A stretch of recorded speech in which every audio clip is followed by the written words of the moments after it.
దినమెల్ల దేవుని దయలో దేవుని కృపలో మనల్ని కాచి కాపాడిన దేవుని స్తుతించి నిద్రపోయే ముందు ఈ వాక్య ధ్యానం చేసుకుని పడుకోండి. యెషయా గ్రంథం 49:15 స్త్రీ తన గర్భమున పుట్టిన బిడ్డను కరుణింపకుండా తన చంటి పిల్లను మరచునా? వారైనా మరచుదురు గాని నేను నిన్ను మరువను. ఈ లోకంలో ఎవరైనా మిమ్మల్ని మర్చిపోవచ్చేమో గాని చివరికి కన్న తల్లి మిమ్మల్ని మర్చిపోయినా నీ పరలోకపు తండ్రి ఎన్నడూ మరువనని వాగ్దానం చేస్తున్నాడు. ఆయన జ్ఞాపకాల్లో మీరున్నారు. మిమ్మల్ని జ్ఞాపకం చేసుకుంటా అంటున్నాడు. దేవుడు నిన్ను జ్ఞాపకం చేసుకుంటే కీడు నుండి తప్పించబడతాం. దేవుడు నోవాహును అతనితో కూడా ఓడలోనున్న సమస్త జంతువులను సమస్త పశువులను జ్ఞాపకం చేసుకున్నాడు. వీరంతా ఓడలో ఉన్నారు. ఎంతసేపటికి నీళ్లు తగ్గట్లేదు. వీరు ఆ నేల మీదకి రావట్లే. అప్పుడు దేవుడు వీరిని జ్ఞాపకం చేసుకున్నాడట. ఆ నీరు తగ్గిపోయినట్లుగా దేవుడు ఆజ్ఞాపించాడు. ఒకవేళ జ్ఞాపకం చేసుకోకపోయి ఉంటే నోవా అతని కుటుంబం అక్కడ నశించిపోయి ఉండేవాళ్ళు. లోతు నశించిపోకుండా తప్పించాడు.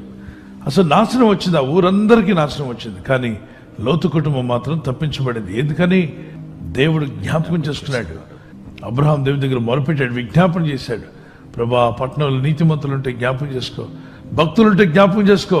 ఆ పట్టణంలో 10 మంది భక్తులున్నా పాడు చేయొద్దు ప్రభా అని. అబ్రహాం యొక్క విజ్ఞాపన ప్రార్థన లోతు కుటుంబానికి రక్షణ కలిగించడానికి దేవదూతలు దిగి వచ్చారండి. ఒక వ్యక్తి ప్రార్థన దూతలను రప్పిస్తుందా? ఒక వ్యక్తి చేస్తున్న ప్రార్థన మరో కుటుంబం దేవుని జ్ఞాపకంలో వచ్చేలా చేస్తుందా? ఎస్ అనే చెప్పాలి. ఇదే విధంగా సంఘం అయితే అత్యాశక్తితో ప్రార్థన చేయించుండగా పేతురు జైల్లో ఉన్నాడు. పేతురు గారిని రప్పించు, ఆ పాస్టర్ గారిని విడిపించు ప్రభా, మా దైవజనుడికి విడుదల కావాలి. ఏం చేస్తావో మాకు తెలీదు, ఆయన్ని విడిపించాలి, రేపు ఉదయకాలం అతన్ని చంపేస్తారట. వీరి ప్రార్థన విన్న దేవుడు పరలోకంలో ఒక దూతను పంపించాడు. దూత నేరుగా జైల్లోకి వెళ్ళింది. పేతురు, లే, నీ చెప్పులు వేసుకో, నీ నడుము కట్టుకో. దూత పద అని నడిపిస్తుండగా ఇనప కడేలతో వేసిన గేట్లు వాటికి అవి తెరుచుకున్నాయి. పేతురు గారిని సురక్షితంగా దూత బయటికి తీసుకొచ్చింది. పేతురు ఇదంతా కల అనుకుంటున్నాడు. తర్వాత అర్థమైంది దేవుడిని రక్షించాడని. దేవుడు మిమ్మల్ని జ్ఞాపకం చేసుకుంటే కీడు నుండి, ప్రమాదముల నుండి, అపాయముల నుండి మనం తప్పించబడతాం. గనుకనే ప్రార్థించండి, పట్టుదలతో ప్రార్థించండి. మీకోసం, మీ బంధుమిత్రుల కొరకు, సేవకుల కొరకు, దేవుని దాసులని మా కొరకు, మా కుటుంబాల కొరకు, మీ కొరకు, మీ కుటుంబాల కొరకు, ఒకరి కోసం ఒకరు ప్రార్థన చేయాలి. ప్రార్థించడం వలన మనం తప్పించబడతాం శోధన కాలంలో. రెండవదిగా బంధకాలు తొలగిపోతాయి.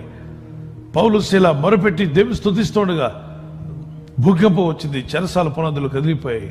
సంఖ్యలు తెగ అవతల పడ్డాయి. దేవుని బిడ్డలకు విడుదల వచ్చింది. మూడవదిగా మూయబడిన ద్వారములు తెరవబడ్డాయి. నీ కొరకు ఏ ద్వారాలైతే ఫైనాన్షియల్గా, స్పిరిచువల్గా, ఎక్కడ ఏ విషయంలో ద్వారం మూయబడినా నీ దేవుడు ద్వారం